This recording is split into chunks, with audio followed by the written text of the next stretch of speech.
Hello மக்களே, எல்லாரும் இன்னைக்கு ஓட்டு போட்டிருப்பீங்கன்னு நம்புறேன். கண்டிப்பாக ஓட்டு போட்டிருப்பீங்க. இப்போதான் நிறைய சேனல்ஸில் செலிப்ரிட்டிஸ் எல்லாம் ஓட்டு போட்டுட்டு வரதை காட்டிகிட்டே இருக்காங்க நிறைய பேரை. அது குறிப்பாக பார்த்தீங்கன்னா நம்ம விஜய் சார் ஓட்டு போட்டு வரப்போ ஓட்டு போடுறதுக்கு போகிறப்பயே பயங்கரமான ஒரு கூட்டம். அவரால் நடக்கவே முடியாத அளவுக்கு நெரிச்சிக்கிட்டு அவ்வளோ கஷ்டம்.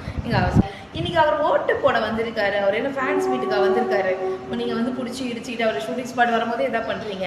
நான் இவருக்காக பேசல, எல்லா செலிபிரிட்டிஸும் நெருக்கி அப்படி இடித்து மூச்சு விட கூட கஷ்டமாக இருக்குது. இந்த வீடியோ பார்க்கும்போது எங்களுக்கு கஷ்டமாக இருக்குது. அவர் எப்படா மூச்சு விட்டுருப்பாரு அப்படின்னுட்டு அப்படி நடிச்சிட்டு இருக்கீங்க. ஏங்க, ஒரு ஓட்டு போட வராங்க, ஓட்டு போட்டு போகிறாங்க. நீங்கள் அப்படி செல்ஃபி எடுத்து என்ன பண்ண போகிறீங்க? எனக்கு புரியல நிஜமாவே. சீரியஸாக நீங்களாம் படிச்சிருக்கீங்களா படிக்கலையா எனக்கு உண்மையே தெரியல. எஜுகேட்டட் பீப்புள் சென்னையில் தானே இருக்கீங்க, எஜுகேட்டட் பீப்புள் தானே எல்லாருமே. கண்டிப்பாக எப்படி உங்களுக்கு தோணும்? உங்களை யாராவது ஒருத்தர் நீங்கள் எங்கேயாவது போகும்போது இந்த மாதிரி ஒரு 100-150 பேர்